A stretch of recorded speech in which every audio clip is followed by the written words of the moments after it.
뉴스공장의 대표 코너 노르가즘 정의당 노회찬 원내대표 나오셨습니다. 안녕하십니까? 네, 안녕하십니까?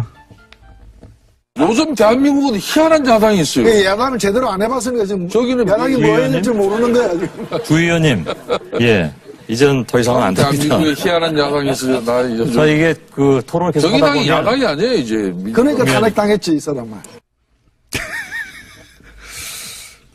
지금 검색어를 점령하고 있는 여러 이름들. 어제 밤에 JTBC의 토론회, 신년 토론회가 있었죠? 예, 예. 거기 나가셨더라고요.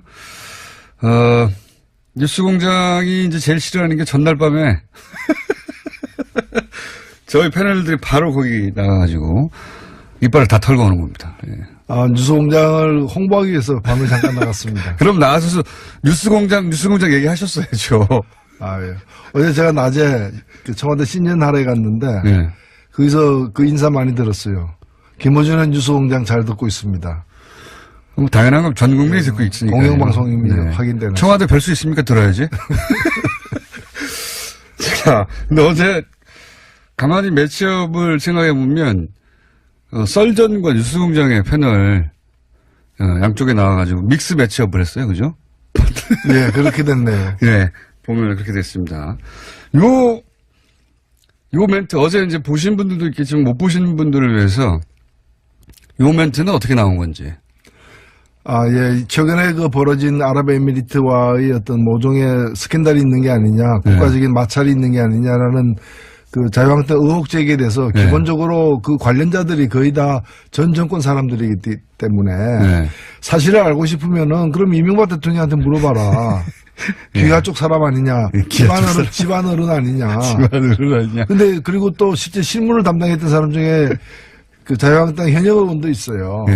그래서 그런 사람한테 물어보면 누구보다도 더 잘 알 수 있는 일을 네. 괜히 이제 뭐 정부에 떼쓰고 또 아랍에미리트에 가니 안 가니 그러면서 또 가지도 않아요. 뭐 안 만나주니까. 조사관 가봐야. 파견하겠다고 해놓고 가지도 않고. 네. 그래서 그랬더니 이제 왜 정의당은 뭐 정부가 정의당에게 정보를 흘려줬다는 거예요. 네. 제가 어제 낮에 그 청와대 신년할에 가서 정의용 안보실장, 국가안보실장에게 물었어요. 네. 근데 얘기해 줄 수 없다. 딱 끊어서 답을 하더라고요. 한명도 정부수석한테도 물었어요. 네. 전혀 사실 아니다. 낭설이다. 딱 잡아떼더라고요. 그러니까 정부로부터는 어떠한 답도 얻을 수 없는 상황인데 마치 정의당이 뒷거래로다가 청와대로부터 말을 들은 것처럼 얘기해서 아니 자기가 공부 안 해가지고 시험 성적 나쁜 걸 가지고 왜 딴 사람들은 시험 문제를 선생님이 가르쳐줬다. 이렇게 모함하느냐는 거죠. 그래서 제가 순간적으로 사실 굉장히 참은 겁니다. 뭐 거칠게 표현해서 죄송한데 많이 참았다는 말씀도 드립니다. 그런데 이제 그러니까 당했지까지만 하면 되는데 이 사람만 했다고 해가지고 왜 반말하냐 이런 얘기도 없잖아 있긴 하다고. 그런 방송 중에 그렇게 들렸다면 제가 미안하고요. 네. 근데 김성태 원내대표 사람으로 보고 있다는 얘기죠. 사람으로 보고 제가 잘 아는 분이고. 이 사람아 이렇게 했다는 얘기죠. 네. 칭찬이네요. 근데 김성태 원내대표가 원래 그 한국노총 출신이고. 예, 제가 그래서 잘 아시죠? 20년 전부터 가깝습니다. 네. 뭐 그래서 이제 뭐 사석에서 하듯이 얘기를 해서 미안하긴 한데요. 그때 20년 전 김성태 원내대표는 어떤 분이셨습니까? 예, 굉장히 뭐 총기 있고. 네. 예, 그리고 할 말 다 하는 나름대로 그 다크호스였죠. 전형적인 그 운동권하고는 좀 결이 다르지만. 운동권 출신 전혀 아니고요. 네. 그런 거와 무관하게 네. 그냥 이제 좀 뭐라 그럴까 정의파. 네. 그런 데 속했기 때문에 저는 그래서 계속해서 김성태 원내대표 만날 때마다 과거에 정의파였다. 과거에는 정의파였다. 예, 원래 출발이 그걸 상기시켜드리고 있습니다. 하여튼 김성태 원내대표와 노회찬 원내대표는 원래 아주 잘 알던, 예, 운동할 때, 지금은 이제 뭐 서로 입장 완전히 달리하고 있지만, 그런 사이여서 또 이런 표현이 나왔던 것이기도 합니다. 예. 하여튼 이 토론회가 굉장히 화제예요. 지금까지도 계속 검색에 오르는 걸 보면. 못 보신 분들은 다시 보기로 봐도 좋을 만큼 재밌었던 토론회였던 걸로 제가 알고 있습니다. 근데 이제, 손석희 대표는 사장은 워낙 이 토론회 할 때 일정 정도 이제 과열되거나 또 시간을 잡아먹으면 자제를 시키잖아요. 네. 네. 저 같으면 계속 싸우겠을 텐데, 그냥. 그리고 너무 멀어요, 보니까, 거리가 서로. 서로를 휘두르면 닿을 수 있는 자리로 이렇게, 응? 삿대질도 가능하고, 그랬어야 되는 건데, 안타깝다는 생각도 들고요. 저희가 한번 이 내부를 모셔가지고, 예, 난타전을 벌일 수 있도록 한번 꾸며보겠습니다. 한 명 더 부르시죠. 누구까지 볼까요? 손석희.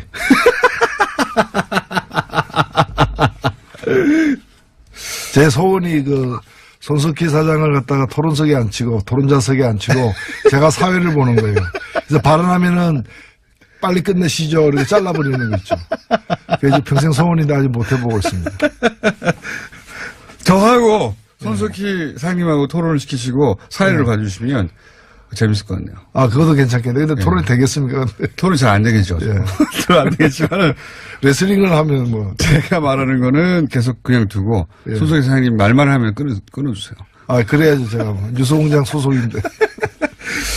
자, 새해 첫 시간이니까 이런 거 한번 해보고 싶습니다. 지난 한 해를 이제 통 털어서 한번 되돌아보고 정의당에게는 한 해가 어떤 한 해였는지도 좀 되짚어보고, 그리고 2018년의 정의당의 목표나 혹은 2018년은 어떤 한 해가 되기를 바라시는지 큰 이야기 좀 해본 다음에 현안들 얘기 넘어가는 것으로. 작년에 탄핵 대선 이거 말고, 탄핵 대선이야 뭐 전 국민이 다 알고 있는 커다란 사건들이고요. 이거 말고 그때 그 사건이 굉장히 중요했다. 개인적인 차원에서든 뭐 정당의 차원에서든 상관없습니다. 어느 날 뉴스를 보다가 저 멘트를 듣고 뭐 시대가 드디어 바뀌는구나라고 느꼈다든지, 개인적인 변곡점, 요때가 중요했어, 이런 거 없으십니까? 사건 되짚어보자면. 예, 저는 사실 작년에 뭐 촛불 끝에 조기 대선이 있었고, 네. 또 많은 분들이 정권이 교체되리라고 예상은 했지만, 교체된 정권이 어떤 성격의 정권이고 어디로 나갈지에 대해서는 우려와 걱정도 없지는 않았거든요. 예, 예. 근데 저는 대선 5월 9일 날 끝나고 예. 뭐 열흘도 안 돼서 5월 18일 날 예. 5.18 기념식 네네. 현장에서 대통령의 기념사를 듣고서 역대 대통령의 기념사와도 다른 그야말로, 물론 저는 소속된 정당은 달리하고 있지만 예.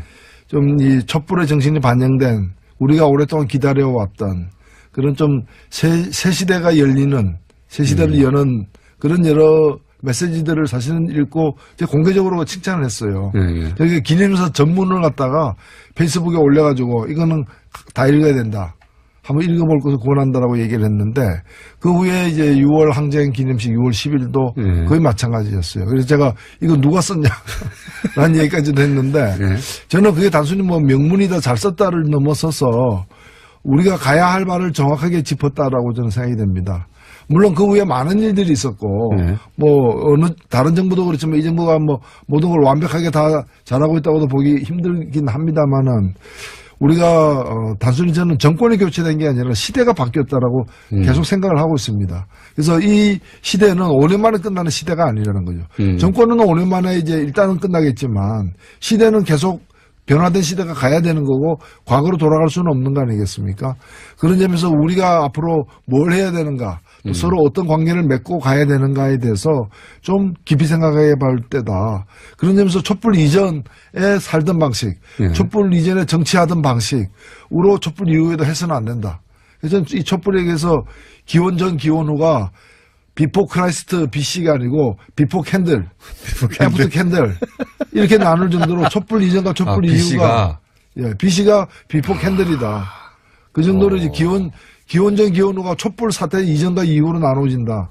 지금도 보면은 여전히 촛불 이전에 여러 가지 정치하는 방식에 물들어 있는 집단과, 그다음에 새로운 정치를 이제 해보려고 좀 다지고 있는 그런 집단의 차이가 분명히 드러나는 지점이라고 봅니다. BC를 비포 캔들이라고 하는 건 지금 방금 생각나신 겁니까? 제가 며칠 전에 한번 써먹었습니다. 어디 방송에 토론에 나가가지고. 그럼 앞으로 여기서 꼭 써주세요. 제가 신년사 할 때 한번 썼습니다. 와닿는 표현입니다. 예. 근데 이제 그 5.18 기념사를 보면서 아, 시대가 정말 바뀌었구나 하는 걸 실감하셨다는 거죠. 네. 거기, 그리고 바뀐 시대에 주요한 정신들이 거기 담겨 있으니까 요대로 가면 되겠다. 그리고 그 뭐 여러 가지가 있었습니다. 제가 그래서 그 광주 시민들에게 직접 들은 얘기인데 5.18 하면 광주 선도를 하잖아요. 예. 근데 광주 시민들이 입장권 없이 들어간 최초의 기념식이 지난해 기념식이었습니다. 가서 신분증만 보여주면 무조건 들어갔는데 그전에는 초청된 분만 들어갔거든요. 경비라거나 여러 가지 때문에, 사정 때문에. 그런 작은 것부터 시작해서 그날 이렇게 그 참가자들, 그 높은 지위에 있는 사람이 아닌 그런 일반 시민들이 우대받는 그런 여러 가지 상황들 보면 그래서 제가 디테일에 강하다라고 칭찬도 해줬는데. 맞습니다. 예. 예. 굉장히 인상적인 장면도 많이 나왔죠, 네. 그때. 뭐, 유가족 안아준다든가. 그렇습니다. 상징적인 장면이었다. 알겠습니다. 정의당에게는 2007년이 어떤 한 해였다고 정의할 수 있습니까? 예, 일단은 뭐 촛불에 저희들은 힘이 좀 적고 당도 적은 편에 속하지만 다른 당에 비해서 누구보다도 앞장서서 촛불 처음부터 첫날부터 마지막까지 온몸을 실었죠. 예. 예. 저희들이 뭐 이 기여했다라고 뭐 큰 공을 세웠다기보다는 열심히 참여했다. 그래서 정치 세력으로서 할 바를 다 했다라고 저는 생각되고 대통령 선거 때도 정의당의 일단 특성 등을 유감없이 보여줘서 많은 분들에게 심상정 후보 예. 뭐 선전했죠. 선전했습니다. 해가지고 정의당을 제대로 알리는데도 공헌을 했고요. 근데 이제 정의당이 모든 대선을 통틀어서 진보정당이 자기 색깔을 가장 분명히 드러냈던 그리고 가장 많은 사람에게 진보정당이 어떤 정당인지를 알린 대선 토론이었어요. 사실. 그렇습니다. 네. 끼지도 네. 못했거든요. 과거에는. 잘. 과거에는 그랬죠. 뭐 예. 존재가 보이지도 않았던. 안 껴줬어요. 토론회 예. 때. 예. 뭐 그런 점에서 굉장히 뜻깊은 의미 있는 선거였다고 생각되고 대선 이후에 물론 다른 당들에 비해서 보면은 뭐 그렇게 등락폭이 크지는 않습니다만은 이걸 좀 더 굳히고 더 발전시키는 데 있어서 여러 가지 아쉬움이 많다 여전히. 사실은 뭐 제가 다른 당을 갖다가 이제 비교하기는 뭐합니다만은 낙선한 당들. 예. 그게 민주당 이외에는 다 낙선하지 않았습니까? 예. 낙선한 당들은 대선 때 얻은 득표율과 지금 지지율 비교하면 딱 절반으로 다 내려앉았어요. 예. 근데 정의당만큼은 절반까지는 아닌 약간만 이렇게 약간만. 빠진 상황인데 그러나 이런 걸 비교해가지고 정의당은 덜 빠졌다 해가지고 그냥 자위하고 있을 때는 아니라고 저는 생각되고 오히려 정의당이 왜 더 못 나갔는가 예. 그런 점에서 대선 이후 국면에서 자기 상품 저래서 정의당이 있구나. 저걸 관철시키기 위해서도 정의당을 좀 밀어줘야 되겠다. 이런 자기 상품을 갖다가 좀 확실하게 못 내놓고 있는 2018년에 그걸 반드시 내놔야 된다 생각하고 있습니다. 정의당에는 노회찬, 심상정, 노회찬 두 분의 존재감이 워낙 커서 그게 장점이기도 하지만 그게 한계이기도 하다 이런 얘기도 많이 하지 않습니까? 많이 하죠. 예. 그거는 정의당이 정의당의 당원들이 다른 어느 당의 당원보다도 열심히 사실 뛰고 있고요. 그게 뭐 개개인이 이렇게 드러나지 않아서 그렇지. 이번에 그 정당 후원금 모은 거 보십시오. 그게 다 당원들이 발로 뛰어서 만들어낸 거거든요. 예. 정당 후원금 1위라고 제가 들었는데. 예. 그래서 뭐 돈을 갖다가 제일 많이 모은 만큼 국민의 마음도 많이 모아가는데 좀 앞장서겠다 이런 뜻입니다. 알겠습니다. 혹시 정의당만의 2018년 지방선거 목표 비밀인데 살짝 공개할 수 있는 거 있습니까 혹시? 비밀이 아니거나 아예? 예, 저는 뭐 정의당이 아직은 뭐 저희가 후보 같은 게 확정되지 않는 상황입니다만은 그래도 지금은 정의당의 지지율이라거나 국민적인 어떤 지지도라거나 여러 가지 볼 때 17개 광역단체장 중에서 광역시도 단체장 예. 중에서 그래도 최소한 한 석 예. 이상은 좀 확보해야 되는 거 아니냐. 그래야 이른바 새 시대가 제대로 이렇게 어디를 노리십니까? 서울시장이요? 뭐 호시탐탐 노리고 있습니다. 대표님 혹시 직접 나가시는 거 아닙니까? 예, 아직까지는 계획이 없으세요? 예, 그렇습니다. 예. 하지만 어떻게 될지 모르는 거죠? 그건 뭐 저희 당에서 아직 그런 인선 라인업을 하지 않았기 때문에 네. 모든 것은 열려 있습니다만은 저야 뭐 경상남도에 있으니까 서울시장 얘기하지 마세요. 경상도, 남도 그러면 지사나 거기 훌륭한 분들 많습니다. 훌륭한 분들 많지만 만약에 본인한테 18개 시도지사 광역단체장 중에 한 군데를 골라서 출마를 하면 어디가 탐나죠? 일단 저는 뭐 이왕 그렇다면은 2군데 달라고 얘기할 것이고요. 정의당에게. 예. 본인이 한 군데만 찍어서 마음대로 할 수 있다면. 예. 서울시장이요? 저도 그 수사도 많이 받아봤고 예. 신문도 많이 받아봤습니다. 웬만해서 잘 안 넘어갑니다. 전망은 어떻게 보십니까? 전망. 이제 홍준표 대표는 6개 정도. 예. 부산, 대구, 울산, 경북, 인천, 경남. 지금 현재 이제 자유한국당이 지자체장을 하고 있는 곳이죠. 예. 이곳은 지켜내겠다. 그런데 지금 현재 여론조사 상으로는 그렇게 녹록지 않은 상황인데 자유한국당 입장에게 어떻게 전망하십니까? 자유한국당이 탄핵까지 불러일으킨 사태에 대해서 제대로 사과하지 않고 그다음에 개헌이라거나 여러 가지 주요 사안에 대해서 이렇게 선거법 개정이라거나 완고한 태도를 견지하고 있는 건 뭔가 하면은 옛날에 다시 한 번이거든요. 네. 좀 지금은 힘들지만은 세상이 좀 변하게 돼 있으니까 언젠가는 과거의 영화 북위로 돌아갈 수 있다. 그 시절로 돌아갈 수 있다. 그런 제가 볼 땐 착각을 하고 있어요. 네. 저는 시계추는 왔던 자리로 다시 반복해서 돌아가지만은 이번 이 정치의 시계추는 과거로 돌아갈 수 없다. 과거를 만들어냈던 그 자유한국당이 여당 아니면 제1야당으로서 떵떵거리던 그 시절 양강 중에 한쪽 축으로서 떵떵거리는 그 시절은 이미 강물에 흘러 저 바다로 떠내려간 거고 다시 그 물은 오지 않는다는 거. 그래서 자유한국당에게 이번 지방선거는 다시 원기를 회복하는 원상을 갖다 복구해 나가는 그런 선거가 될 수가 없고 오히려 괴멸해가는 점점 이렇게 힘이 빠져가는 걸 확인해주는 선거가 될 것이라는 점에서 그 6개를 얻어내는 거는 불가능하다. 불가능하다 보십니까? 예, 불가능하다. 그건 다른 나라 가서 그 선거를 치르면 몰라도 한국에서는 불가능하다. 예. 그러면 지금 그 보수 성향을 띠는 정당 중에 남은 것은 바른정당과 사실상 바른정당밖에 없는데 국민의당이 이제 바른정당과 합당을 한다고 하니까요. 네.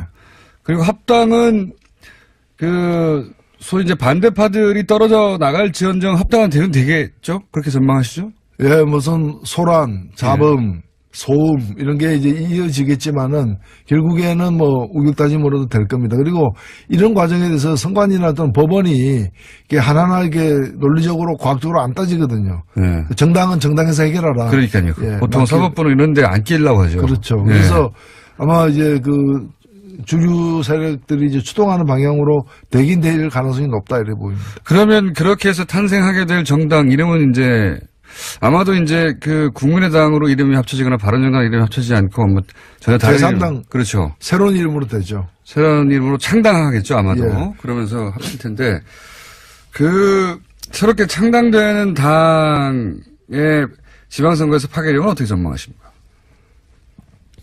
별로 없으리라 보여져요. 왜냐하면 몇 가지 징후들이 있는데 일단은 두 당이 통합했을 때의 지지율이 2달 전보다는 많이 낮아진 상태고 예. 지금으로서는 단순 두 당의 지지율 합산보다는 약간 높게 나오긴 하지만은 예. 그렇게 크지는 않는 것이기 때문에 그 자체로서의 파괴력은 덜하고 그 다음에 이제 선거기 때문에 아무래도 당에 대한 지지율을 넘어서서 후보가 예. 갖는 어떤 파괴력도 되게 중요한데 지방선거로 특히 그렇죠. 예. 예. 그 당의 지지율을 획기적으로 뛰어넘을 어떤 후보들을 어느 정도 보유하고 있는가에 대해서는 지금 뭐 새로운 카드가 나올 수도 있지만 현재의 재고 상태를 이제 점검해 보면은 그렇게 뭐 별 수가 없지 않겠는가 보이고 무엇보다도 선거이기 때문에 물론 이제 지방선거에는 이제 광역 의원, 기초의원의 정당 투표가 있기는 합니다. 그러나 주로 이제 광역단체장이나 기초단체장의 당선자 수를 가지고 또 비교도 하기 때문에 1등이 아니고서 괜찮은 2등. 예. 예를 들면은 성적 나쁜 2등이, 성적 안 좋은 3등이었는데 통합해가지고 성적 좋은 2등이 됐다.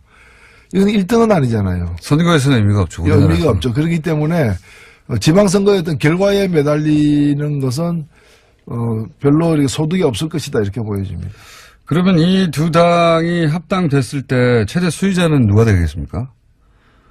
유승민 대표가 될까요? 안철수 대표가 될까요? 예, 뭐 두 분 다 수혜자로도 볼 수 있는데 그 중에서 더 큰 뭐 수혜자는 뭐 유승민 대표다라고 언론에서도 많이 지목을 하는 것 같아요. 하는 것 같은데 아무래도 이제 그 통합된 당이 어느 쪽으로 갈 거냐. 네. 국민의당을 갖다가 외연 확장하는 그런 의미가 더 클 것이냐. 아니면은 바른당이 가고자 했던 길에 예. 그 11명이 외롭게 가던 길에 많은 원군이 합류되는 그래서 보수의 어떤 외연 확장의 길로 갈 것이냐. 저는 후자가 더 가능성이 크지 않느냐는 점에서 애초에 그 길을 갔던 사람 예. 이 유승민 대표인 거고 그 안철수 대표는 이제 원래 새정치였지 않습니까? 예.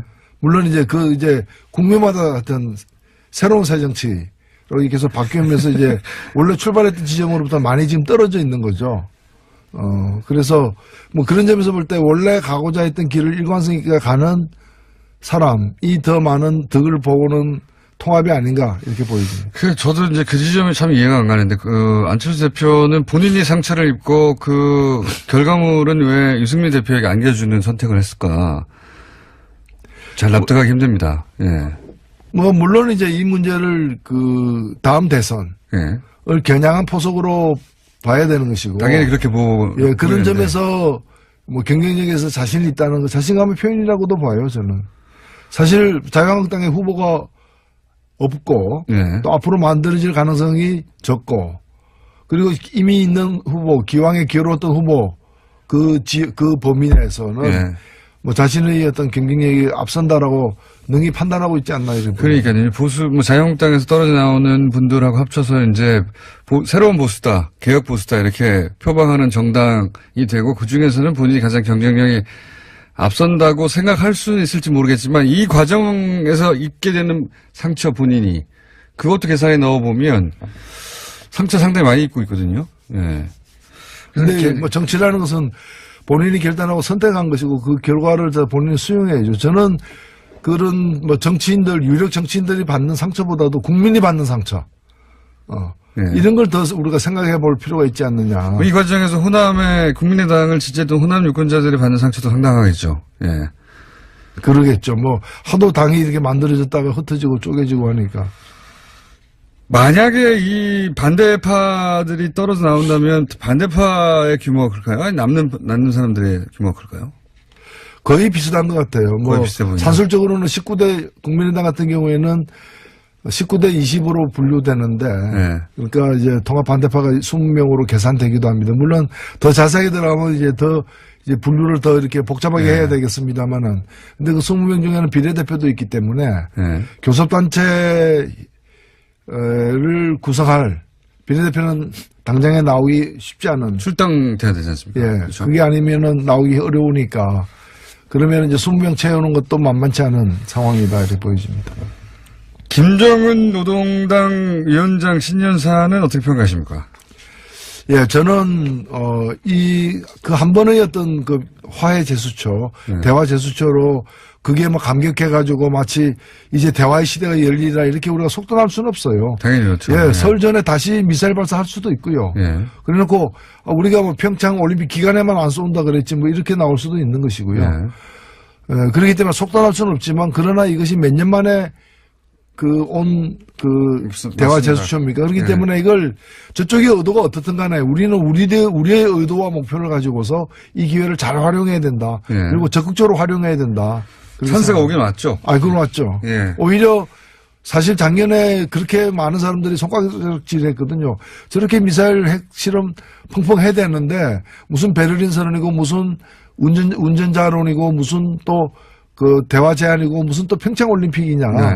가능성이 적어 보였지만은 사실은 북도 그런 미사일만 쏠 수는 없잖아요.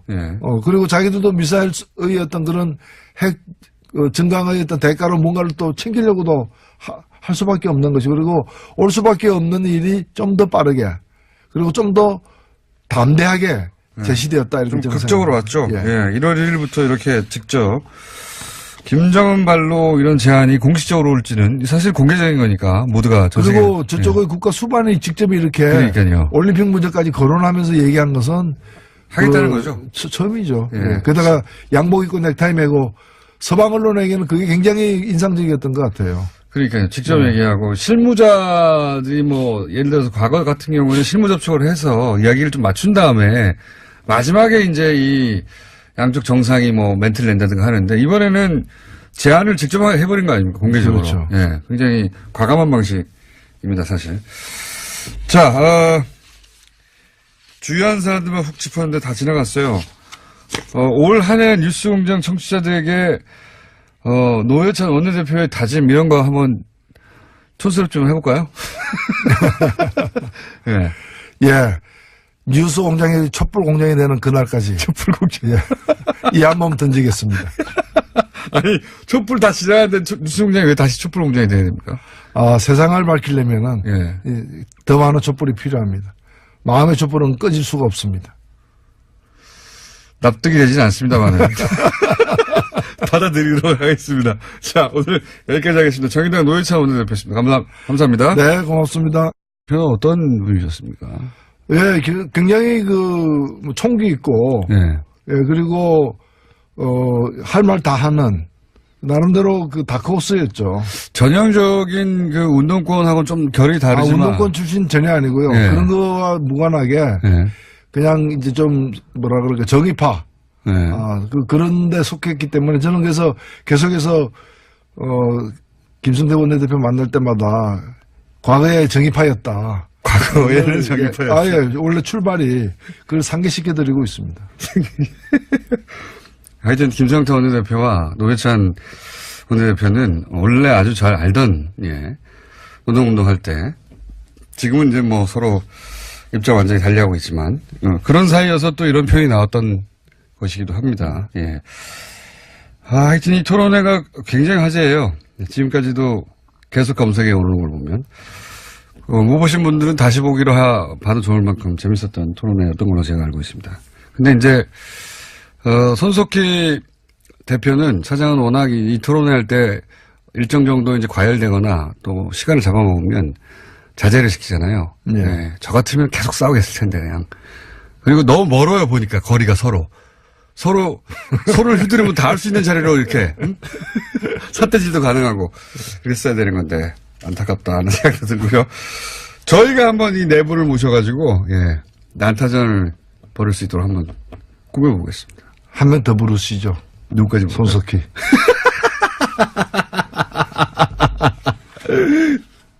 제 소원이 손석희 사장을 갖다가 토론석에 앉히고 토론자석에 앉히고 제가 사회를 보는 거예요. 그래서 발언하면은 빨리 끝내시죠. 이렇게 잘라버리는 거 있죠. 그래서 평생 소원인데 아직 못 해보고 있습니다. 사실을 알고 싶으면은 그럼 이명박 대통령한테 물어봐라. 귀가 쪽 사람 아니냐. 집안 어른 아니냐. 근데 그리고 또 실제 실무를 담당했던 사람 중에 자유한국당 현역 의원도 있어요. 네.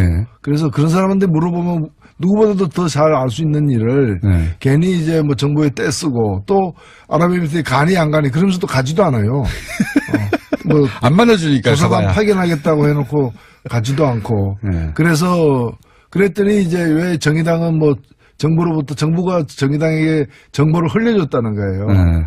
제가 어제 낮에 청와대 신년할에 가서 정의용 안보실장, 국가안보실장에게 물었어요. 네. 근데 얘기해 줄 수 없다. 딱 끊어서 답을 하더라고요. 한명도 정부수석한테도 물었어요. 네. 전혀 사실 아니다. 낭설이다. 딱 잡아떼더라고요. 그러니까 정부로부터는 어떠한 답도 얻을 수 없는 상황인데 마치 정의당이 뒷거래로다가 청와대로부터 말을 들은 것처럼 얘기해서 아니 자기가 공부 안 해가지고 시험 성적 나쁜 걸 가지고 왜 딴 사람들은 시험 문제를 선생님이 가르쳐줬다. 이렇게 모함하느냐는 거죠. 그래서 제가 순간적으로 사실 굉장히 참은 겁니다. 네. 거칠게 표현해서 죄송한데 많이 참았다는 말씀도 드립니다. 그런데 이제 그러니까 당했지까지만 하면 되는데 이 사람만 했다고 해가지고 왜 반발하냐 이런 얘기도 없잖아 있긴 하다고. 그런 방송 중에 그렇게 들렸다면 제가 미안하고요. 네. 근데 김성태 원내대표 사람으로 보고 있다는 얘기죠. 사람으로 보고 제가 잘 아는 분이고. 네. 이 사람아 이렇게 했다는 얘기죠. 예. 칭찬이네요. 근데 김성태 원내대표가 원래 그 한국노총 출신이고. 예, 제가 그래서 잘 한 아시죠? 20년 전부터 가깝습니다. 예. 뭐 그래서 이제 뭐 사석에서 하듯이 얘기를 해서 미안하긴 한데요. 그때 예. 20년 전 김성태 원내대표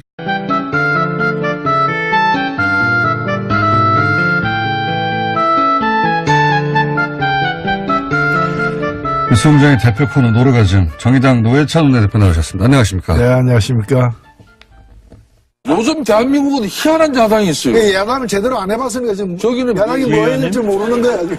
주 의원님, 예, 이제는 더 이상은 안 됩니다. 대한민국에 희한한 자상이 있어요. 나 이제 자, 이게 그 토론을 계속 하다 정의당이 보면 야당이 아니에요, 이제. 그러니까 탄핵당했지, 이 사람은. 지금 검색어를 점령하고 있는 여러 이름들. 어제 밤에 JTBC의 토론회, 신년 토론회가 있었죠? 예, 예. 거기 나가셨더라고요. 뉴스공장이 이제 제일 싫어하는 게 전날 밤에 저희 패널들이 바로 거기 나가가지고 이빨을 다 털고 오는 겁니다. 예. 아, 뉴스공장을 홍보하기 위해서 밤을 잠깐 나갔습니다. 그럼 나가서 뉴스공장 얘기하셨어야죠. 아, 예. 어제 제가 낮에 그 청와대 신년 할애 갔는데, 예. 거기서 그 인사 많이 들었어요. 김어준의 뉴스공장 잘 듣고 있습니다. 뭐 당연한 건 전 국민이 듣고 있으니까. 공영방송입니다. 확인되는. 청와대 뵐 수 있습니까? 들어야지. 자, 근데 어제 가만히 매치업을 생각해 보면 썰전과 뉴스공장의 패널 양쪽에 나와가지고 믹스 매치업을 했어요, 그죠? 예, 그렇게 됐네요. 예, 보면 그렇게 됐습니다. 요 멘트 어제 이제 보신 분들도 있겠지만 못 보신 분들을 위해서 요 멘트는 어떻게 나온 건지. 아, 예. 최근에 그 벌어진 아랍에미리트와의 어떤 모종의 스캔들이 있는 게 아니냐, 국가적인 마찰이 있는 게 아니냐라는 그 자유한국당 의혹 제기에 대해서 네. 기본적으로 그 관련자들이 거의 다 전 정권 사람들이기 때문에. 네. 아이고, 손석희 사장님하고 토론을 시키시고 사회를 봐주시면 재밌을 것 같네요. 아, 그것도 괜찮겠네. 근데 토론이 되겠습니까? 토론이 잘 안 되겠죠. 예. 잘 안 되겠지만 레슬링을 하면 뭐. 제가 말하는 거는 계속 그냥 두고 예. 손석희 사장님 말만 하면 끊어주세요. 아, 그래야죠. 제가 뭐. 뉴스공장 소속인데. 자, 새해 첫 시간이니까, 이런 거 한번 해보고 싶습니다. 지난 한 해를 이제 통 털어서 한번 되돌아보고, 정의당에게는 한 해가 어떤 한 해였는지도 좀 되짚어보고, 그리고 2018년의 정의당의 목표나 혹은 2018년은 어떤 한 해가 되기를 바라시는지 큰 이야기 좀 해본 다음에, 현안들 얘기 넘어가는 것으로. 작년에 탄핵 대선 이거 말고, 탄핵 대선이야 뭐 전 국민이 다 알고 있는 커다란 사건들이고요. 이거 말고 그때 그 사건이 굉장히 중요했다.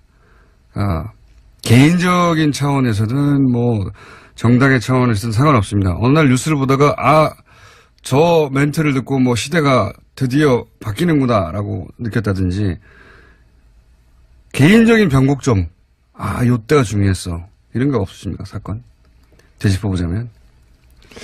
예, 저는 사실 작년에 뭐 촛불 끝에 조기 대선이 있었고 네. 또 많은 분들이 정권이 교체되리라고 예상을 했지만 교체된 정권이 어떤 성격의 정권이고 어디로 나갈지에 대해서는 우려와 걱정도 없지는 않았거든요. 예, 예. 근데 저는 대선 5월 9일 날 끝나고 예. 뭐 열흘도 안 돼서 5월 18일 날 예. 그 5.18 그 기념식 네네. 현장에서 그 대통령의 기념사를 듣고서 역대 대통령의 기념사와도 다른 그야말로 물론 저는 소속된 정당은 달리하고 있지만 예. 좀 이 촛불의 정신이 반영된 우리가 오랫동안 기다려왔던 그런 좀 새 시대가 열리는 새 시대를 여는 그런 여러 메시지들을 사실은 읽고 제가 공개적으로 칭찬을 했어요. 예, 예. 저기 기념사 전문을 갖다가 페이스북에 올려가지고 이거는 다 읽어야 된다.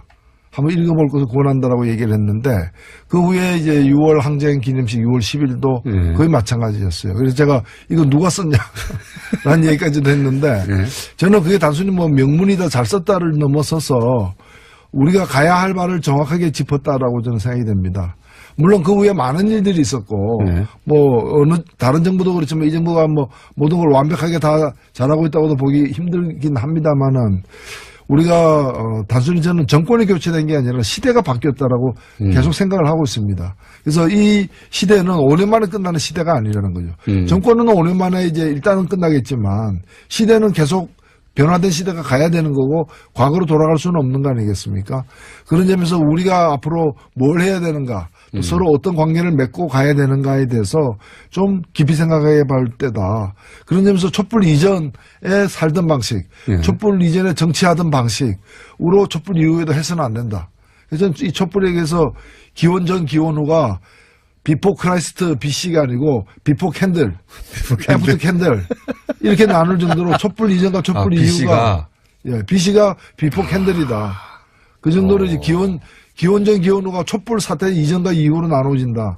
지금도 보면은 여전히 촛불 이전에 여러 가지 정치하는 방식에 물들어 있는 집단과 그다음에 새로운 정치를 이제 해보려고 좀 다지고 있는 그런 집단의 차이가 분명히 드러나는 지점이라고 봅니다. BC를 비포 캔들이라고 하는 건 지금 방금 생각나신 겁니까? 제가 며칠 전에 한번 써먹었습니다. 어디 방송에 토론에 나가가지고. 그럼 앞으로 여기서 꼭 써서